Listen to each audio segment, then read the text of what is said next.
Bonjour Manouya, aujourd'hui je reçois Virginie Soula qui nous vient de Nouvelle-Calédonie pour le Salon du Livre. Bonjour. Bonjour, alors première fois à Tahiti ? Absolument, je découvre Papeete et Tahiti avec grand plaisir. Mais ça change pas tellement au point de vue climat de la Nouvelle-Calédonie ? Un petit peu plus chaud, un petit peu plus humide quand même si oui, on n'est pas très loin, on n'est pas très loin. Alors tu es venue ici non pas pour faire du tourisme, encore que. Oui, mais ça va être un peu limité, il faudra que je revienne. Donc tu es là pour le Salon du Livre et qu'est-ce que tu vas faire au Salon du Livre ? Alors au Salon du Livre, je vais présenter mon ouvrage. Je suis l'auteur en fait d'une histoire littéraire de la Nouvelle-Calédonie. Une histoire littéraire, c'est en fait le croisement de l'histoire et la littérature. C'est regarder comment la littérature s'inscrit dans un contexte historique depuis, grosso modo, le début de la colonisation de la Nouvelle-Calédonie, donc 1853, jusqu'à presque nos jours. J'ai arrêté mon étude en 2005. Voilà, il faudrait que je continue. Mais voilà, j'ai un ouvrage qui présente en tout cas ce thème-là. Alors, est-ce que tu enseignes aussi, puisque tu es docteur en lettres, si je ne m'abuse ? Alors, j'enseigne un petit peu à l'université de la Nouvelle-Calédonie où je suis vacataire. J'interviens effectivement pour de la littérature calédonienne et du Pacifique. Et puis, je suis j'ai un métier un peu particulier puisque je suis à côté de ça et principalement ingénieur culturel. Donc, je développe, Ingénieur culturel. Ouais, c'est un mot barbare en fait pour dire que grosso modo, je prête mes services. Je travaille en freelance et je prête mes services pour toute institution, association, personne qui veut développer, concevoir un projet culturel. Je travaille beaucoup autour du livre et de la lecture, mais pas uniquement. Je peux très bien travailler autour d'un projet musical, d'exposition, etc. ou pour de l'édition. Donc j'ai une palette assez large et j'interviens de manière Alors le livre t'intéresse puisque si j'ai bien compris ce qu'on m'a dit, nous sommes presque collègues. Puisque tu animes une émission de radio. Absolument, j'anime une émission de radio. En fait, j'anime 2 émissions radio. Une émission culturelle généraliste sur Nouvelle-Calédonie Première, et puis une autre émission qui est radio et radio filmée, radio télévisée, littéraire, exclusivement littéraire, toujours sur ANC Première. Mais voilà, donc oui, absolument. Et donc, ce sont sur des ouvrages typiquement calédoniens ou alors, il y a une ouverture culturelle pacifique ou internationale ? C'est essentiellement sur de la littérature effectivement calédonienne, mais on ouvre à la région et on s'intéresse évidemment au Pacifique. On va pas au-delà, on va pas effectivement jusqu'à l'international où il y a vraiment de grosses productions et ils n'ont pas besoin de nous pour les médiatiser. En revanche, effectivement, on s'intéresse de près à la littérature du Pacifique et particulièrement à la littérature francophone, donc évidemment à la littérature polynésienne.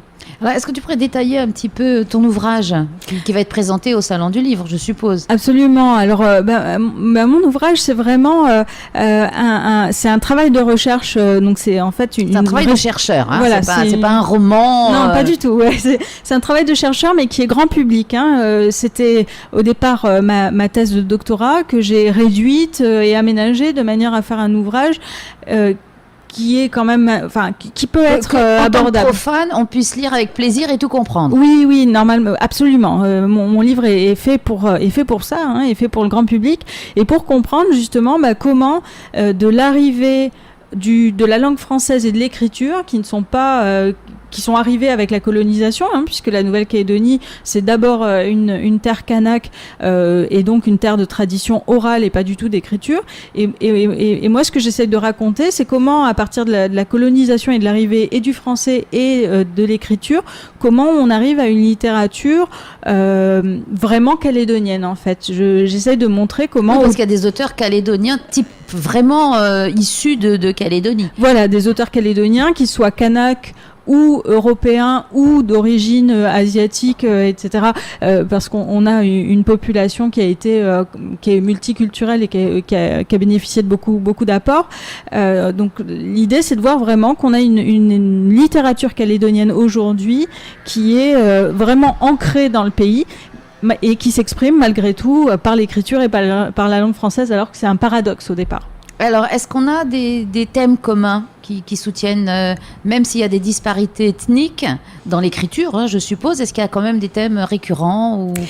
Oui, moi, c'est ce qui m'a frappé et c'est ce qui m'a donné vraiment le goût et l'intérêt de cette recherche, c'est que en fait, c'est l'identité qui cristallise vraiment cette littérature calédonienne. En tout cas, jusqu'aux années 2000 à peu près. Aujourd'hui, on est un petit peu sorti de l'identité, même si elle s'exprime encore, mais on va vers d'autres horizons. Mais en tout cas, une grande partie, depuis le début du XXe siècle jusqu'aux années 2000, c'est vraiment une revendication identitaire forte, que ce soit de la part effectivement des Kanaks, mais aussi des Européens, des Calédoniens d'origine européenne, qui cherchent à mettre de la distance avec la métropole et qui revendiquent une identité calédonienne forte, une implantation, de la même façon pour les Vietnamiens qui sont maintenant implantés en Calédonie depuis la fin du 19e. Donc voilà, l'identité, c'est vraiment un thème qui est au cœur de la littérature calédonienne et qu'on retrouve de manière très très marquée. Et puis ce que j'ai trouvé aussi très frappant dans cette littérature, c'est que justement après la période qu'on a appelée des événements en Nouvelle-Calédonie, c'est-à-dire les années 80, il y a eu une crispation identitaire forte qui s'est exprimée au niveau politique, oui, logique, c'était la guerre civile quasiment. Après ça, il y a eu la signature des accords de Matignon en 89 et les auteurs se sont emparés de ce référendum, de la paix et de la volonté politique de destin commun qui avait été prononcée à ce moment-là et ont essayé d'en faire une œuvre artistique commune. Donc il y a beaucoup de collaboration d'auteurs kanaks et d'auteurs calédoniens blancs. Est-ce qu'il y a des livres écrits à quatre mains? Absolument. Ou à 6 mains, Il y a plusieurs ouvrages écrits à quatre mains et qui sont des gestes symboliques forts comme ça de recherche d'une communauté de destin qui dépasse les clivages communautaires en fait. Je pense particulièrement le premier, ça a été le premier, ça a été Dire le vrai, qui est un recueil de poésie coécrit par Dewe Gorodé, qui est une femme politique et une poétesse kanak, et Nicolas Kurtovic, qui est un poète calédonien d'origine européenne. Voilà, donc là, il y a eu, de la même façon, il y a eu une pièce de théâtre coécrite par Nicolas Kurtovic toujours et Pierre Gop, qui est un dramaturge kanak. Donc il y a comme ça, et puis un dernier recueil de poésie paru il n'y a pas longtemps, toujours avec Dewe Gorodé et Ima Sango. Donc il y a vraiment comme ça... Est-ce que la population suit?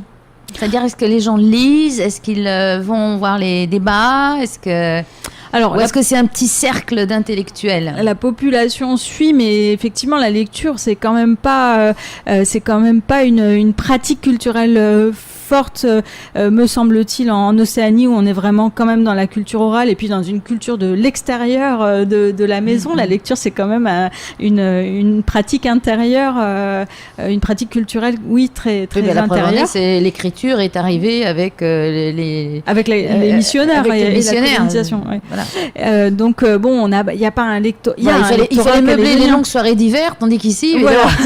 oui, non, c'est sûr qu'on part pas à la pêche avec son livre. Enfin, j'exagère en encore disant que la pêche, on mais sait jamais s'il est waterproof. en attendant que ça morde, si on pêche à la ligne. Mais enfin bon, c'est sûr qu'on n'est pas. Il y a un lectorat calédonien qui est certain. Après, je ne sais pas quelle proportion, je ne sais même pas s'il y a eu des études statistiques menées là-dessus. C'est sûr qu'il y a peut-être encore... On peut toujours regretter qu'il n'y ait jamais assez de lecteurs finalement, parce que la lecture, c'est quand même une source d'enrichissement, d'ouverture sur le monde. On apprend des autres, mais on apprend beaucoup d'ailleurs aussi. On est même en Calédonie, en lisant la littérature calédonienne, mais j'imagine que c'est partout pareil, on apprend sur soi, on apprend sur ceux d'à côté, sur nos voisins, et puis on apprend sur le reste du monde aussi. Donc c'est toujours regrettable, mais bon voilà, c'est une pratique qui augmente. Donc tu pourras aller à la rencontre des Polynésiens, lecteurs ou non lecteurs, au salon ?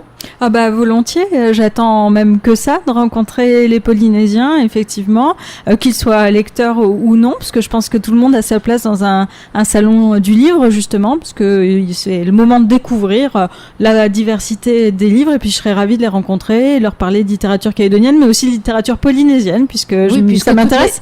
Les littératures se rencontrent. Oui, absolument, et puis elle m'intéresse, je la lis aussi, donc... C'est la littérature du Pacifique. Absolument.